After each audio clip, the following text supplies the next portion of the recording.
आप सबों का आज के ऑनलाइन चर्च सर्विस में हार्दिक स्वागत है।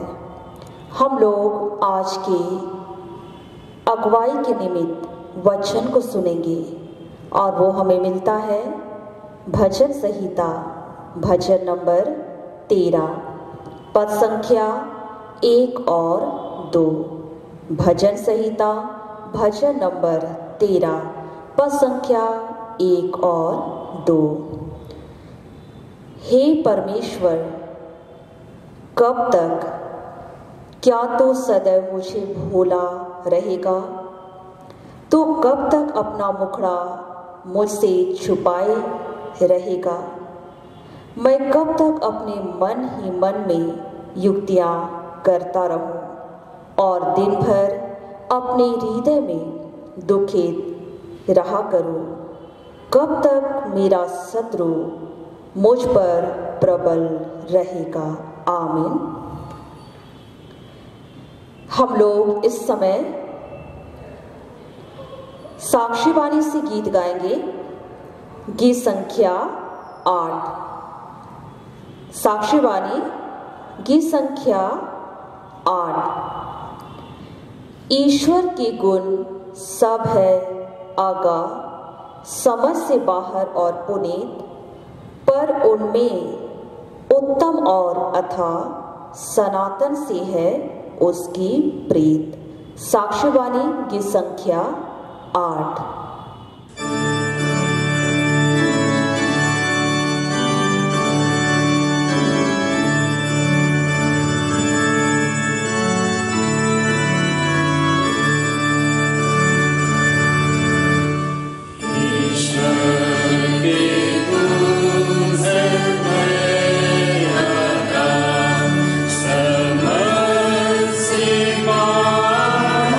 Oh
मंडली उठे। परमेश्वर पिता और पुत्र और पवित्र आत्मा के नाम से आमीन। हमारी सहायता ईश्वर के नाम से है, जिसने स्वर्ग और पृथ्वी को सृजा।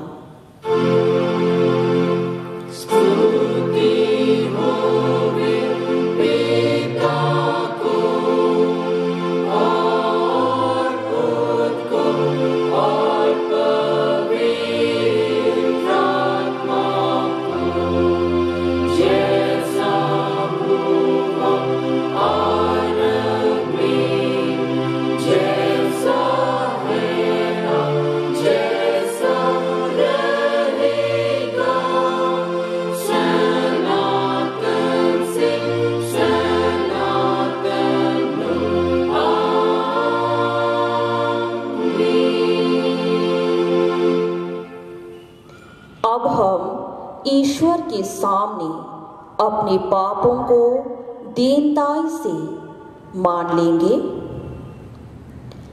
हे सर्वशक्तिमान ईश्वर दयालु पिता, हम दीनताई से अपने सब पाप और अपराधों को तेरे सम्मुख मान लेते हैं।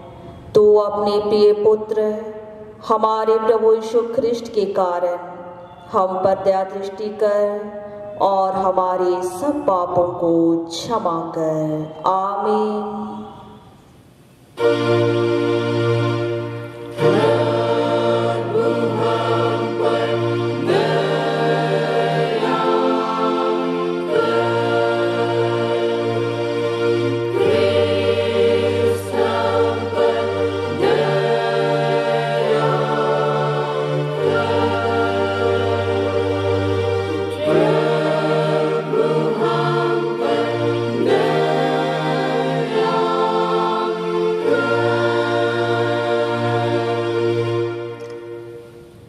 ईश्वर के पुत्र यीशु का लहू हमें सब पापों से शुद्ध करता है। यदि हम कहें कि हम में कुछ पाप नहीं, तो अपने को धोखा देते हैं और सच्चाई हम में नहीं है।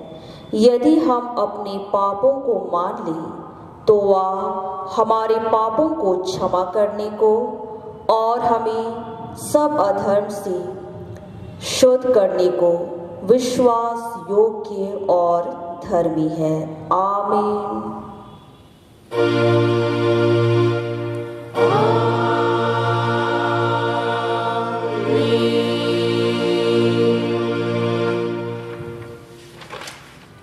मंडली उठे।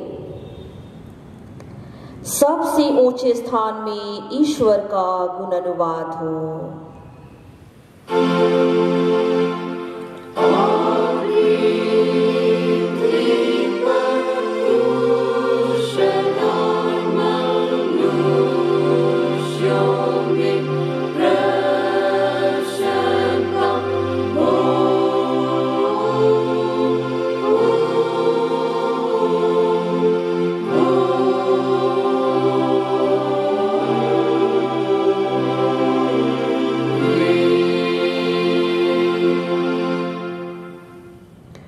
प्रभु आप सबों के संग हो।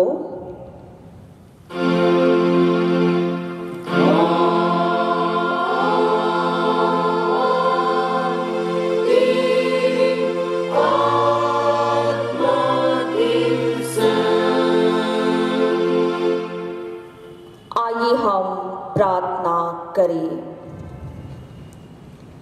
हे प्रभु परमेश्वर स्वर्गवासी पिता, हम तुझे स्तुति और धन्यवाद देते हैं कि तूने अपने प्रिय पुत्र हमारे प्रभु यीशु ख्रिस्ट के द्वारा हमको पाप और मृत्यु और शैतान के बंधन से छुड़ाया और अपनी निर्जाति और बालक ठहराया है।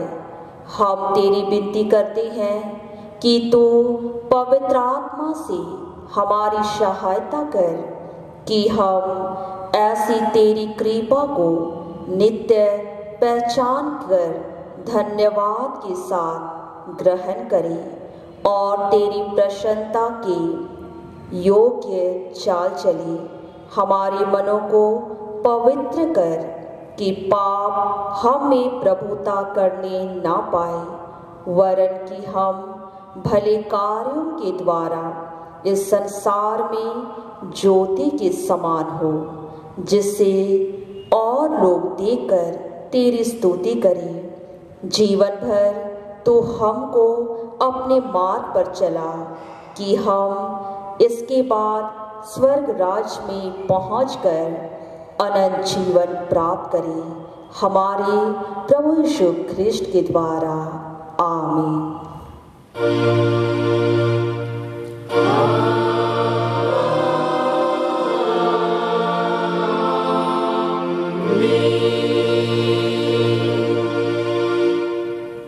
हम लोग परमेश्वर के वचन को सुनेंगे। पहला पाठ वचन, और वो हम लोगों को मिलता है मत्ती रचित सुसमाचार अध्याय 13 पद संख्या 44 से आगे 50 पद तक। मत्ती रचित सुसमाचार अध्याय 13 पद संख्या 44 से 50। परमेश्वर का जीवित वचन यो यहाँ पर प्रकट किया गया है। स्वर्ग का राज्य खेत में छुपे हुए धन के समान है, जिसे किसी मनुष्य ने पाया और छुपा दिया, और मारे आनंद के जाकर अपना सब कुछ बेच दिया और उस खेत को मोल ले लिया। फिर स्वर्ग का राज्य एक व्यापारी के समान है जो अच्छे मोतियों की खोज में था। जब उसे एक बहुमूल्य मोती मिला तो उसने जाकर अपना सब कुछ बेच डाला और उसे मोल ले लिया। फिर स्वर्ग का राज उस बड़े जाल के समान है जो समुद्र में डाला गया और हर प्रकार की मछलियों को समेट लाया। और जब जाल भर गया तो मछुए उसको किनारे पर खींच लाए और बैठकर अच्छी अच्छी तो बर्तनों में इकट्ठा की और निकम्मे फेंक दी। जगत के अंत में ऐसा ही होगा। स्वर्गदूत आकर दुष्टों को धर्मियों से अलग करेंगे और उन्हें आग की कुंड में डालेंगे, जहां रोना और दांत पीसना होगा। आमीन। तेरा धन्यवाद हो हे ख्रिस्ट यीशु। हालेलुया।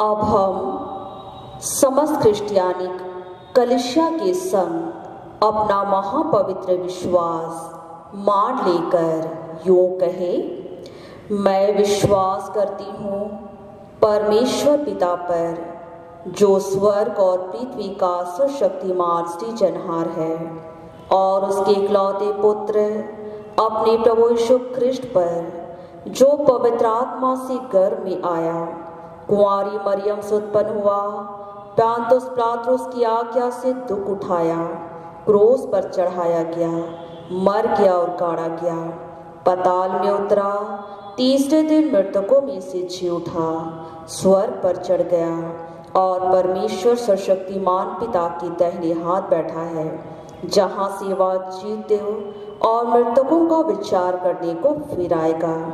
मैं विश्वास करती हूँ पवित्र आत्मा पर, एक ही पवित्र क्रिस्टियानी कलीसिया, पवित्रों की संगत पर, पापों की क्षमा, देह के जी उठने और अनंत जीवन पर। आमीन।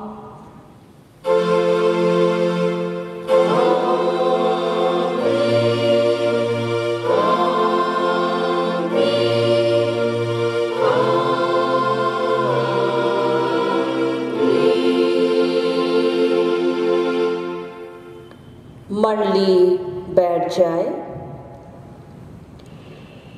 हम लोग इस समय साक्षीवाणी से गीत गाएंगे। गीत संख्या 129। साक्षीवाणी गीत संख्या 129। क्रोध का दिन है आने वाला और विचारक द्वारा पर है। जाग और उठ हे सोने वाला, भाग भाग सादोम जलता है। साक्षीवाणी की संख्या 129।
उठे। आप सबों को हमारे पिता ईश्वर और प्रभु यीशु ख्रीष्ट की ओर से अनुग्रह एवं शांति बहुत ऐसे मिले। आमीन। आइए हम प्रार्थना करें। हे सर्वशक्तिमान ईश्वर दीनदयालु पिता परमेश्वर, इस घड़ी हम पूरी मंडली होकर के तेरे सम्मुख आते हैं, तुझको सारा आदर मान सम्मान प्रदान करते हैं, देते हैं। प्रभु, तूने बीते दिन बीते समय हम सबको चलाया है और यह समय है जब हम तेरे वचन की संगति में आगे बढ़ना चाहते हैं, तेरी अद्भुत आशीषों को अपने जीवन में लेने चाहते हैं। प्रार्थना करते तू हम सबों के मन हृदय को तैयार कर, ताकि हम तेरे वचन से लिपटे रहें और सीखने और समझने पाए कि तू हमसे आज के वचन के द्वारा से क्या बातचीत करना चाहता है, क्या सिखाने चाहता है। और प्रभु, हम उन्हीं बातों पर मन लगाएं और तुझको महिमा देने पाए। सारी बातों को तेरे हाथ में सौंपते हैं, सुन और स्वर्ग के राज में ग्रहण कर। आमीन। आज का ठहराया हुआ उपदेश वचन जो हमें मिलता है कुरिन्थ के नाम पौलुस प्रेरित की पहली पत्री 10वां अध्याय 1 से लेकर आगे 13 पद लो। पहला कुरिन्थियों 10वां अध्याय 1 से 13। हे भाइयों, मैं नहीं चाहता कि तुम इस बात से अनजान रहो कि हमारे सब बाप दादे बादल के नीचे थे और सब के सब समुद्र के बीच से पार हो गए और सबने बादल में और समुद्र में मूसा का बपतिस्मा लिया और सब ने एक ही आत्मिक भोजन किया और सब ने एक ही आत्मिक जल पिया, क्योंकि वे उस आत्मिक चट्टान से पीते थे जो उनके साथ साथ चलती थी, और वह चट्टान मसीह था। परंतु परमेश्वर उनमें से बहुतों से प्रसन्न न हुआ, इसलिए वे जंगल में ढेर हो गए। ये बातें हमारे लिए दृष्टांत ठहरी कि जैसे उन्होंने लालच किया वैसे हम बुरी वस्तुओं का लालच न करें। न तुम मूर्ति पूजक बनो, जैसा कि उनमें से कितने बन गए थे। जैसा लिखा है, लोग खाने पीने बैठे और खेलने कूदने उठे। और न हम व्यभिचार करें, जैसा उनमें से कितनों ने किया और एक दिन में 23,000 मर गए। और न हम प्रभु को परखे, जैसा उनमें से कितनों ने किया और सांपों के द्वारा नष्ट किए गए। और न तुम कुड़कुड़ाओ, जिस रीति से उनमें से कितने कुड़कुड़ाए और नष्ट करने वाले के द्वारा नष्ट किए गए। परंतु ये सब बातें जो उन पर पड़ी दृष्टांत की रीति पर थी, और वे हमारे चेतावनी के लिए जो जगत के अंतिम समय में रहते हैं लिखी गई है। इसलिए जो समझता है मैं स्थिर हूँ वह चौकस रहे कि कहीं गिर ना पड़े। तुम किसी ऐसी परीक्षा में नहीं पड़े जो मनुष्य के सहने से बाहर है।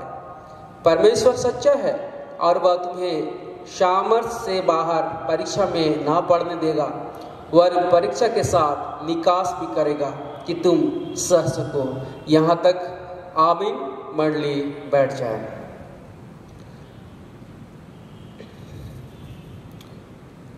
मसीह में मेरे प्यारों, आज का जो उपदेश वचन हमने सुना, पहला कुरिन्थ 10 अध्याय 1 से 13, हम देखते हैं पौलुस ने कुरिन्थियुस नगर में कलीसिया स्थापना किया और जो उसने सीखा था मसीह यीशु के संगति में, उसने उन कुरिन्थियुस नगर के विश्वासियों को उसने सिखाया। मसीह जीवन से संबंधित उनको शिक्षा दिया। लेकिन वह देखता है कि उनके विश्वास संबंधी अनेक समस्या उनके बीच में उत्पन्न हुई है और कलीसिया के अधिकांश लोग पाप में उलझ गए हैं और कुरिन्थ की विश्वासी स्वयं की ज्ञान, क्षमता और संसाधनों पर वे घमंड करते थे। परंतु पहला कुरिन्थ 3 अध्याय 18 पद में हम पाते हैं कुरिन्थ के मसीह विश्वासियों का जो दावा था, उनके नीचे पौलुस उनके आत्मधोखे और अहंकार को देखता है और वह इस बात को समझता है कि वे बहुत बड़ी खतरे में हैं। अगर ऐसा ही चलता रहा तो वे विनाश हो जाएंगे और इसलिए वह उनको उन खतरों से सावधान करने के लिए कुरिन्थुस शहर के अपने संगी मसीहों को वह यह पत्र लिखा और वह उनके ईसाई जीवन और चर्च के आचरण में कई गंभीर समस्याओं को वह उस पत्र में संबोधित कर रहे थे। आज का जो उपदेश वचन है, इसका मूल शीर्षक तो है पद संख्या 12 में लिखा है, उधार पालन लेने के बाद सर्वदा चौकस रहना है कि कहीं गिर ना पड़े। जब कोई व्यक्ति मसीह में नया जन्म प्राप्त करता है, नई शिक्षाओं को लेता है और हम इस बात को देखते हैं कि परमेश्वर का अनुग्रह उस व्यक्ति के जीवन में पड़ता है, परमेश्वर उसे सिखाने चाहता है ताकि वह हमेशा उसकी संगति में बढ़ता जाए।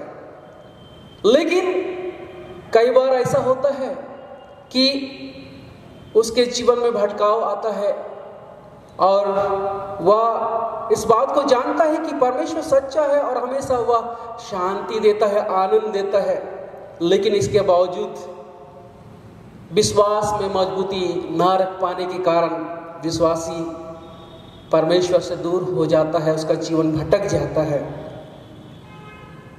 और अगर हम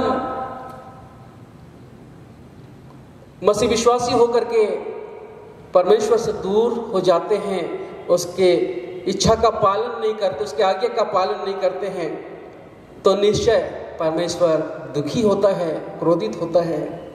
ना जाने हमारे जीवन में वह कितने ही आशीषों को दिया, कहीं ऐसा ना हो कि वह हमसे छीन जाए। हम राजा सुलेमान के बारे में पाते हैं कि वह वास्तव में बाइबल के महान व्यक्तियों में से एक था। 2 सामुएल 12 अध्याय 24 से 25 में ऐसा लिखा है, उसके जन्म के समय नबी नातान ने सुलेमान का नाम यदिद्या रखा, जिसका अर्थ है यहोवा का प्रिय। उसे राजा दाऊद का पुत्र होने का सौभाग्य प्राप्त हुआ और राजा दाऊद परमेश्वर का मन वाला व्यक्ति था और राजा दाऊद इस्राएल के इतिहास में महान राजा था। और इस बात को हम पाते हैं कि सुलेमान राजा के सिंहासन का नियुक्त उत्तराधिकारी था और परमेश्वर का विश्वस्त था और इसलिए परमेश्वर ने उसे अद्वितीय ज्ञान, धन और समृद्धि का आशीर्वाद दिया। और परमेश्वर के द्वारा से जो आशीष उसने अपने जीवन में पाई, उसके द्वारा से उसकी ख्याति दूर दूर तक पहुंच गई और लोग चकित हुए।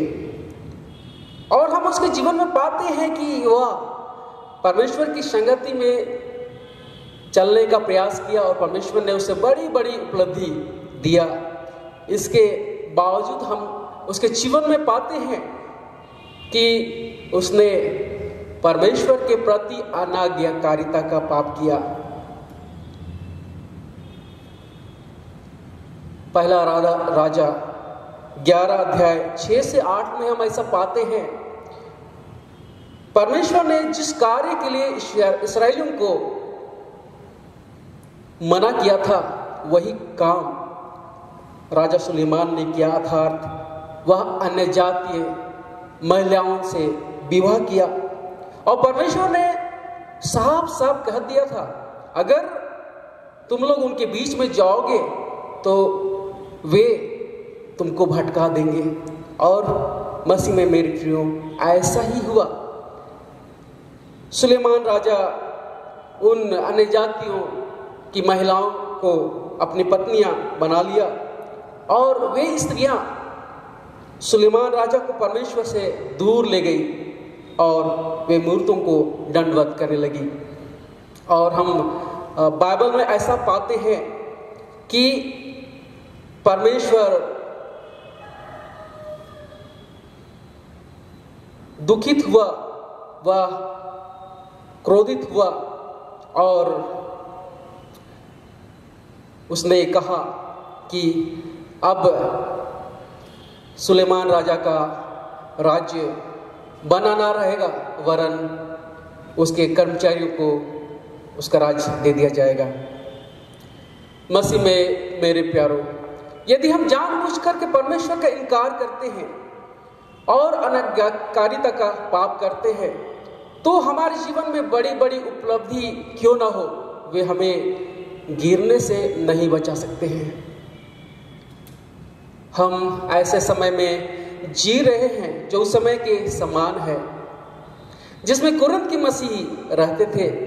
हमारे चारों ओर सांसारिक गतिविधियों में प्रलोभनों का ऐसा दबाव है जिन्हें परमेश्वर का वचन पाप घोषित करता है।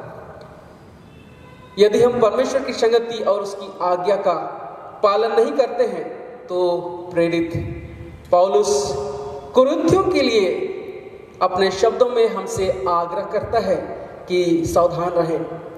हम में से कुछ आज विश्वास में मजबूत प्रतीत होते हैं और उनको लगता है कि हम स्थिर हैं, लेकिन अंत में ऐसा हो सकता है कि भयानक अनंत नुकसान को सहन करना पड़ सकता है।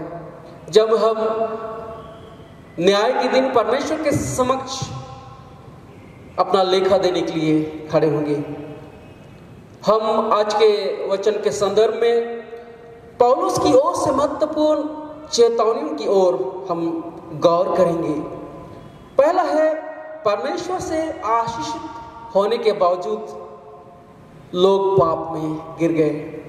यह बहुत ही गंभीर चेतावनी है और इसकी गंभीरता को समझाने के लिए पौलुस कुरिन्थियों को याद दिलाता है कि परमेश्वर ने इस्राएल के लोगों को मिस्र देश के दासत्व से बाहर निकाला।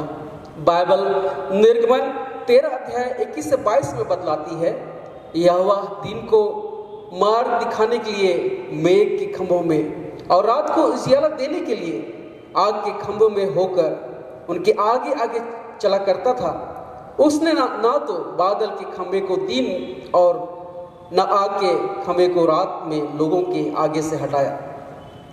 प्रियो, कितना बड़ा आशीष, कितना बड़ा आशीर्वाद परमेश्वर स्वयं उन इस्राएलियों के साथ साथ चला।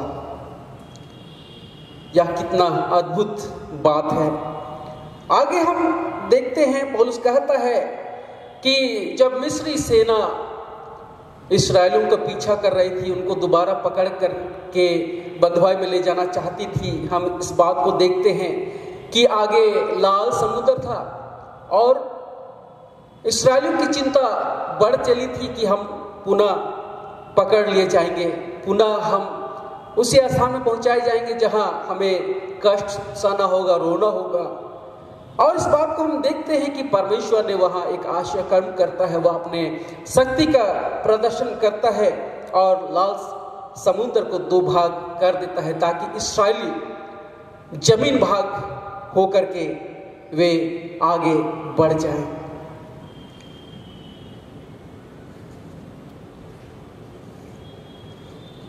हम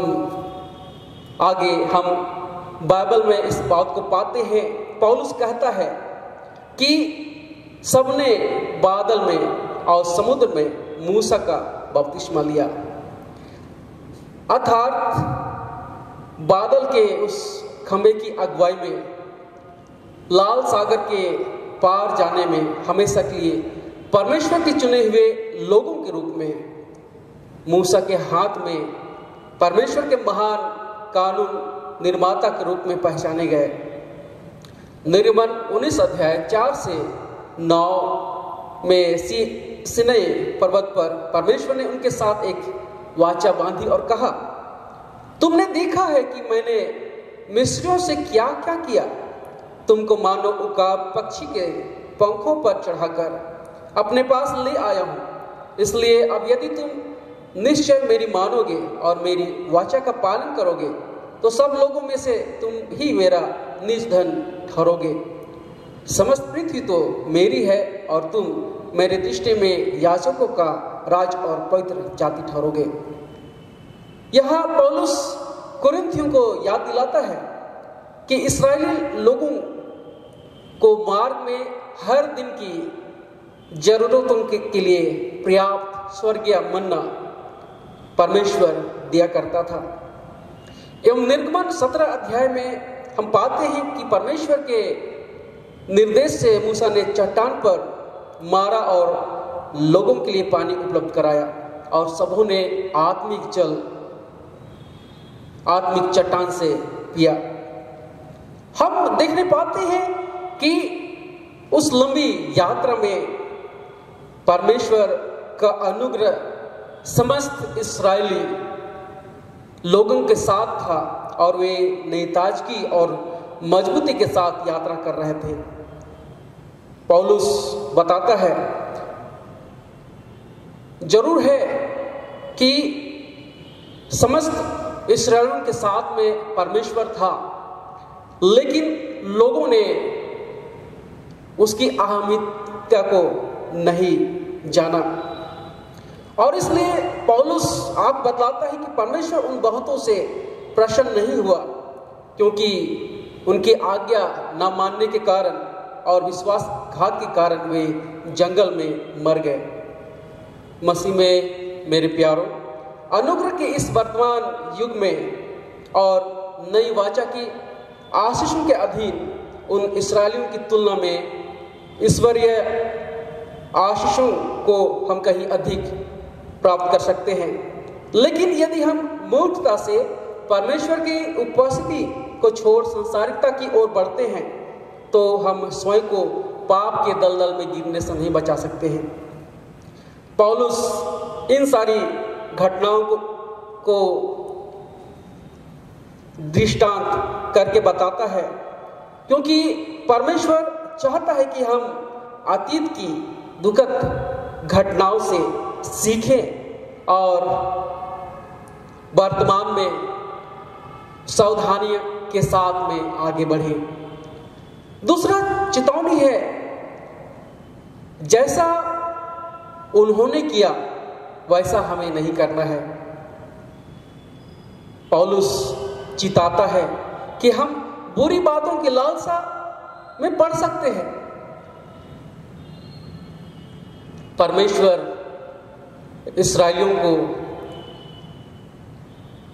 भूख से बचाने के लिए हर दिन वह भोजन उपलब्ध कराता था और इसके बावजूद इस्राएली लोग भोजन के बारे में वे शिकायत कर रहे थे और उनका शिकायत था कि हर दिन हमें मन्ना दिया जाता है और वे मांस खाना चाहते थे और वे मिस्र में उन दोनों दिनों को याद करते हैं जब वे वहां रहा करते थे और भिन्न भिन्न भोज्य पदार्थों को वे खाया करते थे। और हम इस बात को पाते हैं कि उस जंगल की यात्रा में वे मिस्र में खाए जाने वाले पदार्थों को वे चाह रहे थे कि उन्हें मिले हम पाते हैं कि वे परमेश्वर से विद्रोह कर रहे थे, उनका मन परमेश्वर से मुड़ गया था, वे परमेश्वर से दूर जा रहे थे और उनको इसका एहसास नहीं था कि हम परमेश्वर के विरुद्ध जाएंगे तो क्या होगा। वे सोच समझ नहीं पा रहे थे, क्योंकि शैतान ने उनके बुद्धि को बंद कर दिया था, अपनी ओर मिला लिया था, उनको बहका दिया था और इसलिए वे परमेश्वर के विरुद्ध में बोल रहे थे, वे शिकायत कर रहे थे। और अक्सर होता है कि परमेश्वर विरोधी लोगों के विषय में क्या करता है, लोगों को न्याय देने के लिए वे जो चाहते हैं वह उसको करता है। अर्थात वे लोग मांस खाना चाह रहे थे और इसलिए परमेश्वर ने विशाल बटेरों का झुंड उनके ऊपर गिरने दिया। और हम इस बात को हम पाते हैं कि वे जो मांस की लालसा कर रहे थे, वे भक्तिहीन की रीति से मांस खाए और उनका परिणाम हुआ, वे भयानक प्लेग से ग्रसित होकर के मर गए। आगे पौलुस कहता है कि मूर्ति पूजक मत बनो। जब मूसा सिय्योन पहाड़ में था, परमेश्वर से बातें कर रहा था, 40 दिन 40 रात का वक्त लंबा समय था और नीचे इस्राएली लोग उनका इंतजार कर रहे थे, उनके आने में देर हुआ और लोगों ने हारून से कहा कि हमारे लिए सोने का बछड़ा बना। और हारून ने सोने का बछड़ा बनाया और लोगों ने कहा यही वह ईश्वर है जो हमें मिस्र देश की गुलामी से बचा कर लाया है। और उन्होंने उस मूर्ति को दंडवत किया, उसके प्रणाम किया, उसकी आराधना वे वहाँ पर करने लगे। और हम इस बात को पाते हैं कि वे खुद को अनैतिकता के हाथों समर्पित कर दिया। परिणाम स्वरूप हम इस बात को पाते हैं कि उनमें से बहुतों को परमेश्वर की ओर से न्याय के लिए मौत की घात उतार दिया गया। आगे पौलुस कहता है न हम व्यभिचार करें। पौलुस ने कोरिन्थ के मसीहियों को इस्राएलियों के उदाहरण का पालन नहीं करने का सलाह दिया, जो कि बहुत ही गंभीर प्रलोभन था। हम इस बात को हम पाते हैं, कोरिन्थ के ईसाई मूर्ति पूजक मंदिरों के आसपास अपना अधिक से अधिक समय बिताया करते थे और उस समय वह शहर पाप शहर के नाम से जाना जाता था और कोरिन्थ की प्रतिष्ठा को बढ़ा चढ़ाकर पेश किया गया था। और उस समय वेश्याएं शहर के मंदिरों में उपलब्ध थी। आगे पौलुस चेतावनी देता है कि ना हम परमेश्वर की परीक्षा ले। गिनती 21 अध्याय 5 से 6 में हम इस बात को पाते हैं, इस्राएल के लोगों ने परमेश्वर की अवज्ञा किया और प्रतिज्ञात देश में प्रवेश से इनकार किया। इस्राएली 40 वर्ष तक जंगल में भटकते रहे, जिसके कारण उन्होंने परमेश्वर के विरुद्ध शिकायत करने का साहस किया और मूसा से कहा, तू हमें मिस्र से जंगल में मरने के लिए क्यों लाया है।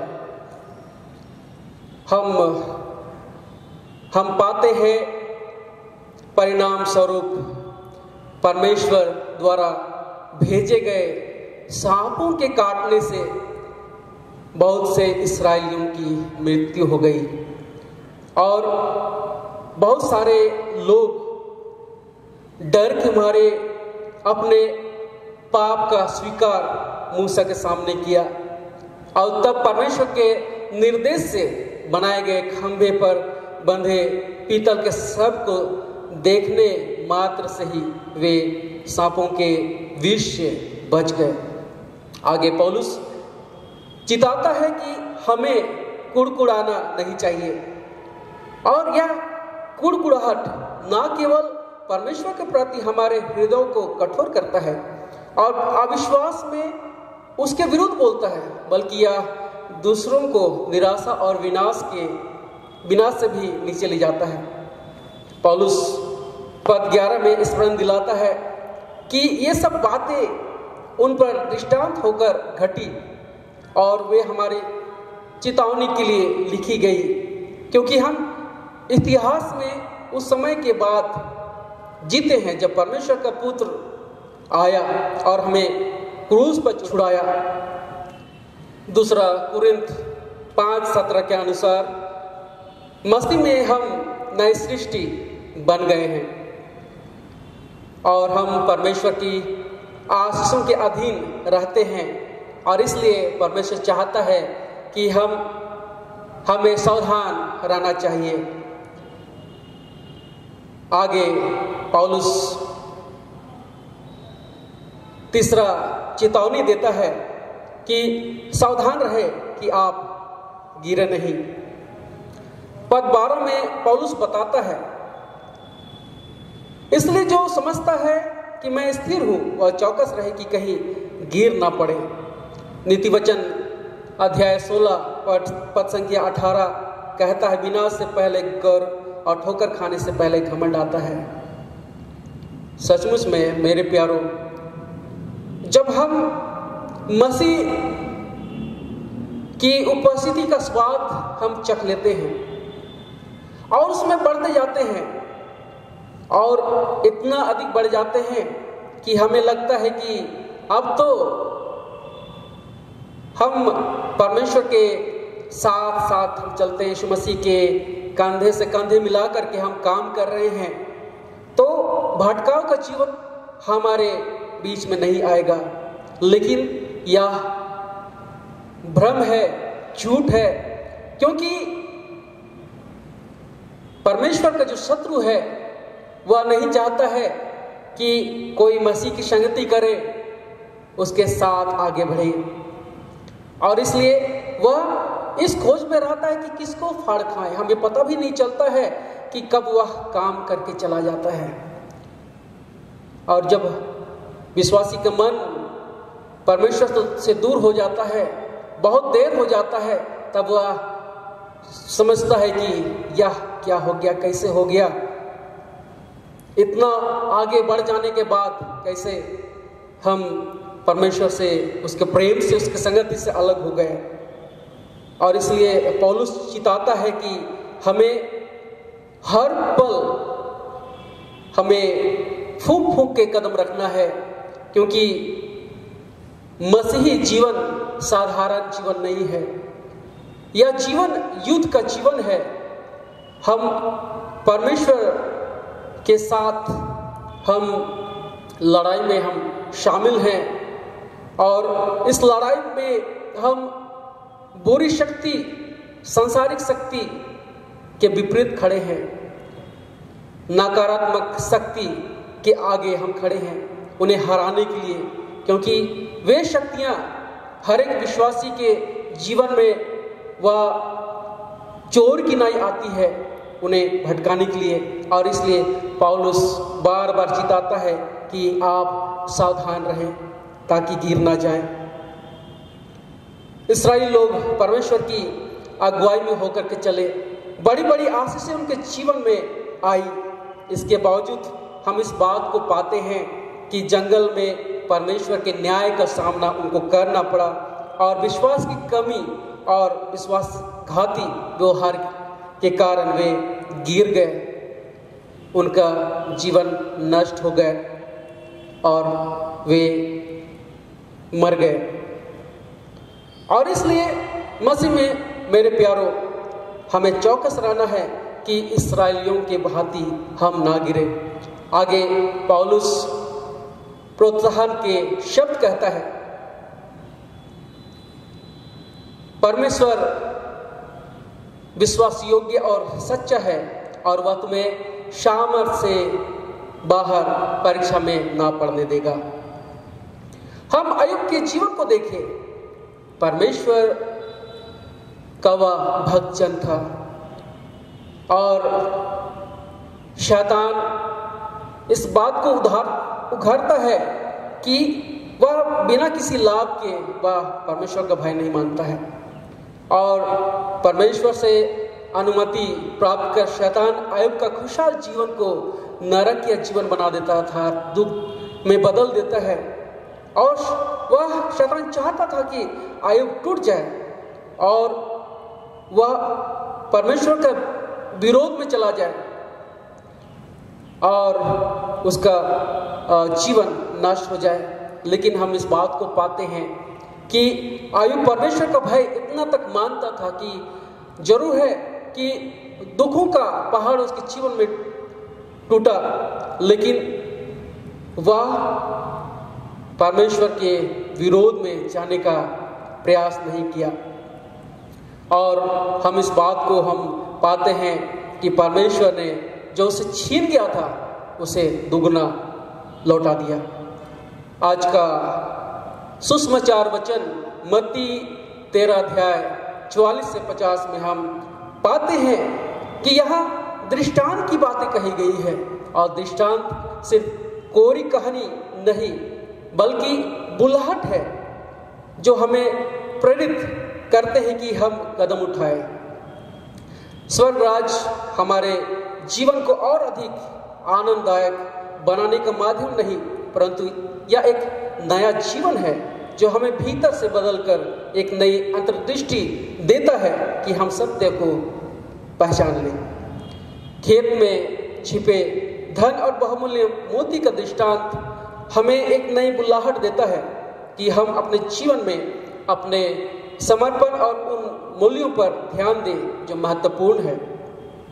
मसीही होने का अर्थ सिर्फ एक निश्चित विश्वास और निश्चित जीवन शैली नहीं, ना ही हम अपने सुविधानुसार उसका उपयोग या दुरुपयोग कर सकते हैं, परंतु यह एक ऐसी उत्कृष्ट जीवन शैली है जिसके सामने इस संसार की कोई भी उपलब्धि या क्लेश कोई मायने नहीं रखता है। हमारे जीवन का छिपा खजाना या बहुमूल्य धन क्या है? मत्ती अध्याय 6 उसका 21 में लिखा है, जहां हमारा धन वही हमारा मन भी लगा रहता है। हम यीशु मसीह के जीवन चरित्र को देखें तो हम पाते हैं कि लोगों के तिरस्कार से प्रभु यीशु को कोई फर्क नहीं पड़ा, क्योंकि वह लोगों को नहीं परंतु परमेश्वर को प्रसन्न करने के लिए वह काम कर रहा था। मसीह में मेरे प्यारों, हमें अपने जीवन में मिलने वाली आशीषों और अनुभवों को आत्मिक दृष्टि से देखना समझना चाहिए। उसके द्वारा प्राप्त ईश्वर की शिक्षा, उसकी उपस्थिति, उसके अनुग्रह को पहचानने की हमें आवश्यकता है। उसमें प्रदर्शित उसकी इच्छा, उसके प्रेम और सामर्थ्य को जानने की आवश्यकता है। इस प्रकार आत्मिक समझ में हम बढ़ते हुए उसके प्रति समर्पण में बढ़ते जाएंगे।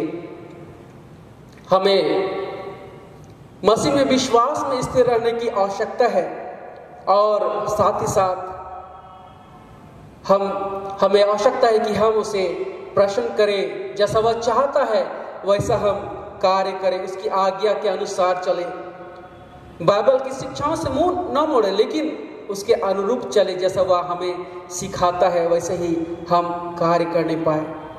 हम उसे परखने का पाप ना करें और कभी उसकी आशीष मिले या मिलने में देरी हो तो ना कुड़कुड़ाए, क्योंकि कितने ही इस्राएली परमेश्वर के विरुद्ध पाप किए हुए और उनका जीवन नष्ट हो गया। मसीह में मेरे प्रियो, हम लोग इस जगत में यात्री है। हमारा पूरा जीवन यात्रा के समान है। हम लोग एक लंबी यात्रा पर हैं और इस यात्रा में यीशु मसीह हमारे संग संग चलता है, हमें ढाढ़स बंधाता है। जब हमारे जीवन में तकलीफें आती है, समस्याएं आती है, वह हमारा हाथ थाम करके वह हमें निरंतर आगे बढ़ते रहने के लिए प्रेरित करता है। और वह चाहता है कि हमेशा हम उसकी संगति में रहे, ताकि हम परमेश्वर से ना भटक जाए, उससे दूर ना चले जाए, लेकिन वह चाहता है कि हम हमेशा नई ताजगी से भरे रहें और उसी में आगे बढ़ते चले जाएं। हमारा प्रभु हमारे लिए स्वर्ग में एक जगह तैयार किया है और वह चाहता है कि वह जगह को हम लोग प्राप्त करें। और इसलिए हमें चौकस रहने की आवश्यकता है कि हम इस्राएलियों के समान आज्ञा न मानकर गिर न जाएं। हमारा परमेश्वर जीवित है, वह मुर्दों का नहीं परंतु जीवितों का परमेश्वर है, और वह विश्वास योग्य है, और वह हमें सामर्थ देता है कि हम हर परीक्षा में स्थिर रहते हुए बढ़ते जाएं। आज के वचन के द्वारा से प्रभु हम सबों को बहुतायत की आशीष दे। आमीन। आइए हम प्रार्थना करें। हे स्वर्ग और पृथ्वी के कर्ता पिता परमेश्वर, इस घड़ी तुझको हृदय से लाखों धन्यवाद करते हैं। प्रभु, तूने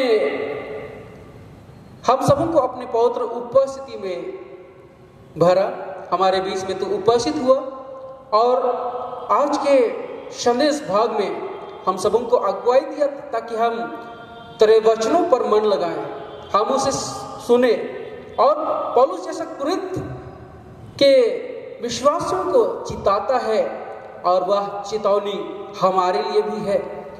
और प्रभु, प्रार्थना करते हैं कि जिन चेतावनियों को हमने सुना है और हम उन चेतावनियों के अनुसार अपना जीवन में हम कार्य करें। प्यारे पिता परमेश्वर, तू चाहता है कि हम भूतकाल के जीवन से, घटनाओं से सबक लें और वर्तमान में कार्य करें, ताकि हम उन्नति प्राप्त करते चले जाएं।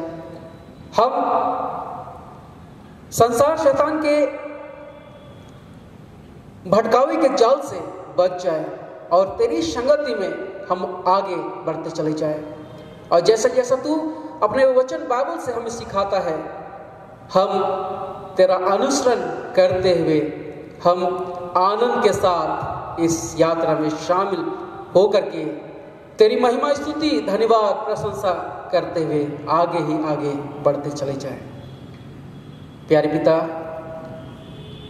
आज के इस गिरजा भवन में तेरी आराधना करने वाले समस्त भाई बंधुओं को हम तेरे हाथ में सौंपते हैं। सबों को अगुवाई कर, सबों को अनुग्रह कर कि वे चौकस रहे और तेरी अगुवाई में चलने का प्रयत्न करें। और जब प्रभु तुमसे बातचीत करता है तो वे गंभीरता से उस बारे में सोचे, विचार करें और तेरी महिमा करते हुए बढ़ने का प्रयास करें। प्रभु, हम सारी बातों को तेरे हाथ में सौंपते हैं, सुन और स्वर्ग के राज में ग्रहण कर। आमीन। और ईश्वर की शांति जो समस्त ज्ञान से ऊर्ध्व है, ख्रिस्त यीशु में प्रत्येक के हृदय और मन की रक्षा करें, अब से सनातन लोग। आमीन। हम लोग इस समय साक्ष्यवाणी से गीत गाएंगे। गीत संख्या 319। साक्ष्यवाणी गीत संख्या 319। मुझे है आनंद कि ईश्वर पिता मुझको दिखाता है प्यार यीशु का। बाइबल की मीठी कथाओं का सार यह है कि मुझसे मसीह करता है प्यार। साक्ष्यवाणी गीत संख्या 319।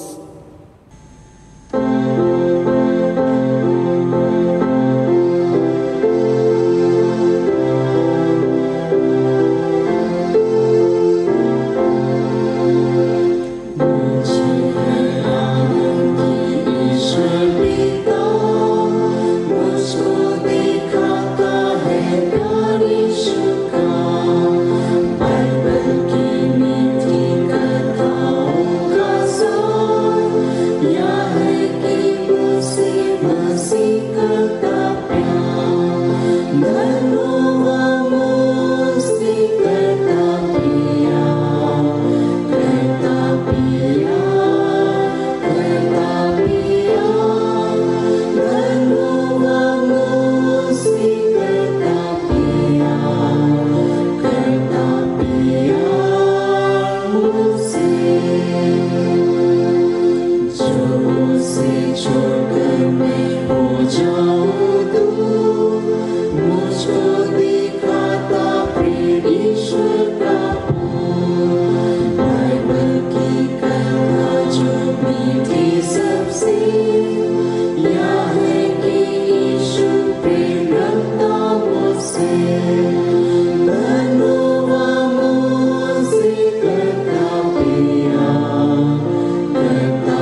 समय एक विशेष सूचना को सुनेंगे। हमारे मंडली में 2 अगस्त से लेकर 7 अगस्त 2021 तक पारिवारिक प्रार्थना सप्ताह मनाया जा रहा है। पंचों के माध्यम से हर एक परिवार तक लिफाफा और प्रार्थना की पुस्तिका पहुंचाई जाएगी। अतः आप सबों से निवेदन है कि आप अवश्य रूप से इस प्रार्थना में सहभागी हो और आत्मिक जीवन में आगे बढ़े। आइए हम प्रार्थना करें। हे स्वर्ग और पृथ्वी के कर्ता पिता परमेश्वर, हम आपको धन्यवाद देते हैं सुंदर जीवन के लिए, आपकी अनुग्रह के लिए, विभिन्न प्रकार की आशीषों के लिए। और आज हम इस जीवन की यात्रा में आगे बढ़ने पाते हैं। हम प्रार्थना करते हैं हमारे मंडली के हर एक भाई बहनों को आपने अब तक संभाल करके रखा, अपने धर्म में हाथों में संभाला। आज हमारे कलीसिया के बहुत सारे लोग जो कि देश विदेश में है और हर एक लोगों पर तू अपनी आशीष को दे, ताकि वे जहाँ रहे आपकी उपस्थिति में, आपकी अनुग्रह में सुरक्षित पाए जा सके और प्रभु जी आपको धन्यवाद का भेंट चढ़ाने वाले हो पाए। हमारी मंडली में हर एक बुजुर्ग माता पिता, हर एक माता पिता, बच्चे, जवान, हर एक लोगों को तो बहुतायत के साथ आशीष दे, उन्हें इस्तेमाल कर और जीवन में आगे बढ़ा। हमारी मंडली में जितने भी दीन दुखी भाई बहन हैं जो कि बीमारी से ग्रसित है, विभिन्न प्रकार की समस्याओं में है, दुख में है, संकट में है, कोरोना से ग्रसित है, हर एक लोगों को आपके पवित्र सामर्थ्य हाथ में सौंपते हैं। आपका वचन कहता है कि मत डर, क्योंकि मैं तुम्हारे साथ हूँ। आप अपने धर्म हाथों से हर एक लोगों को संभाले, हर एक लोगों को जीवन के मार्ग पर आगे बढ़ाइए और हर एक लोगों के जीवन में तो गवाहियों को दीजिए।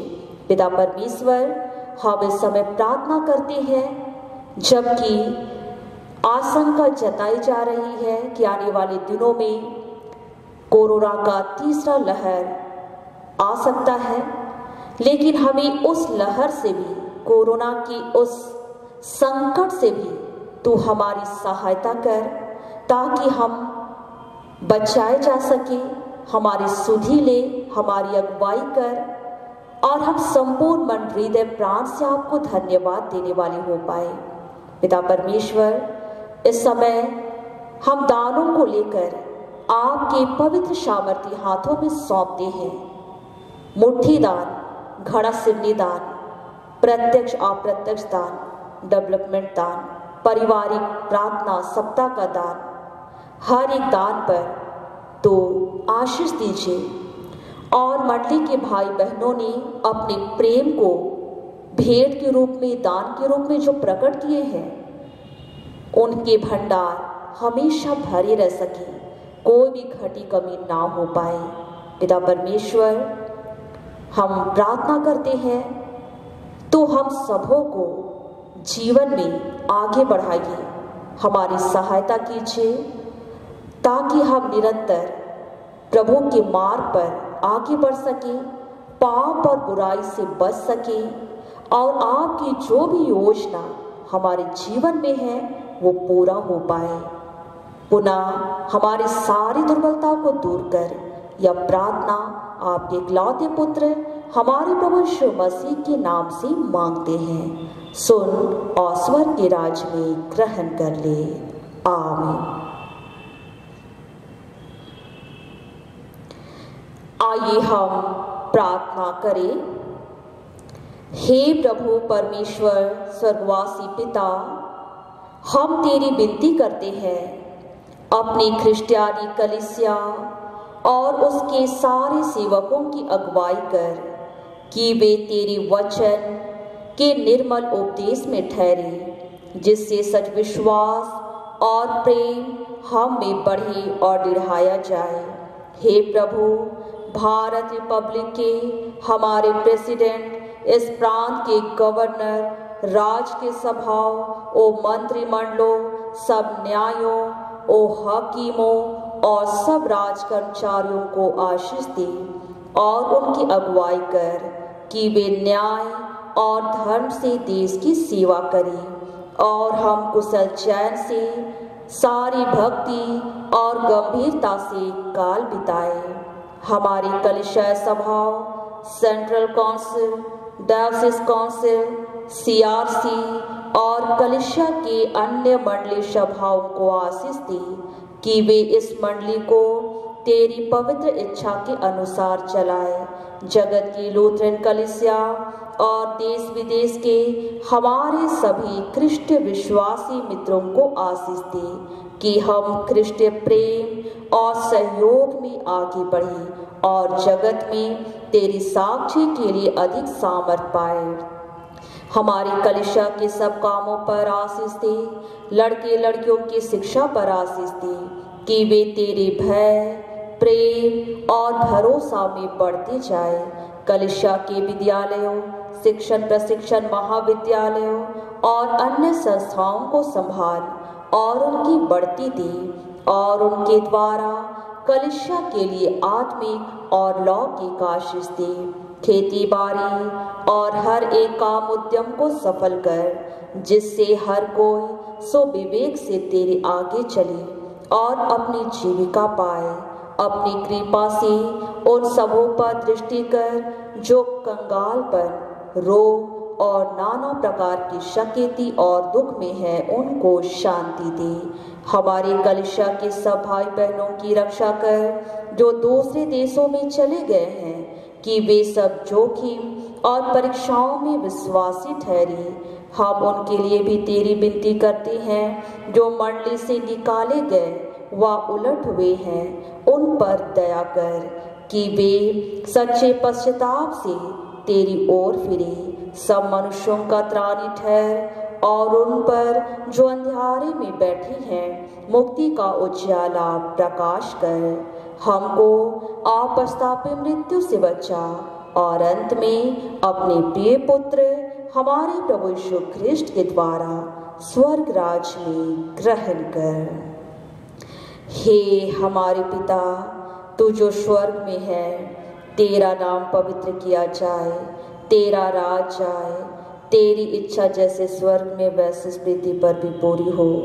हमारे प्रतिदिन की रोटी आज हमको दे और हमारे अपराधियों को क्षमा कर, जैसे हम भी अपने अपराधियों को क्षमा करते हैं। और हमको परीक्षा में मत डाल, परंतु बुरे से छुड़ा, क्योंकि राज और पराक्रम और महात्म सदा तेरी ही है। आमीन।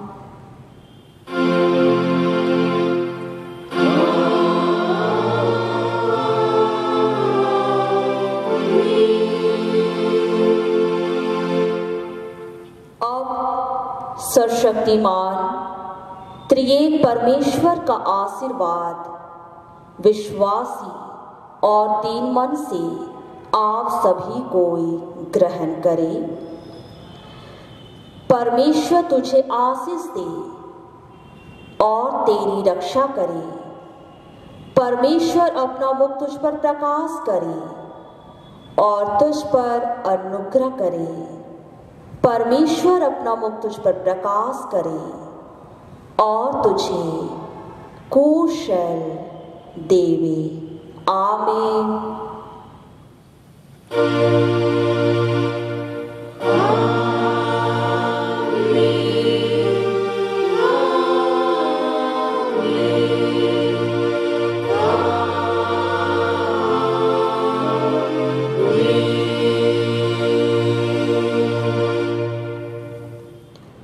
यीशु सहाय।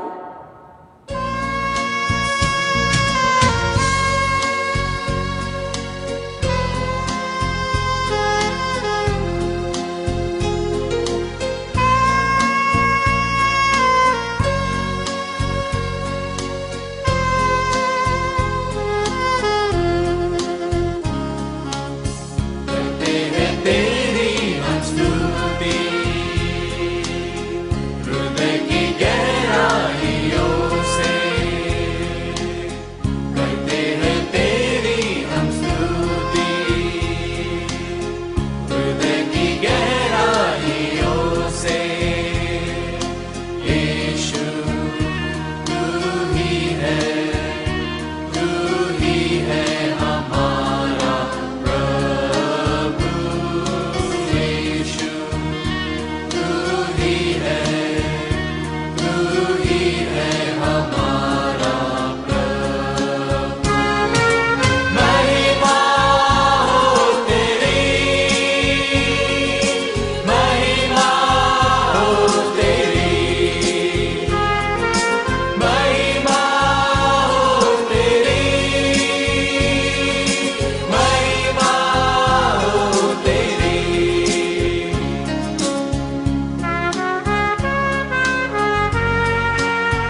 जारी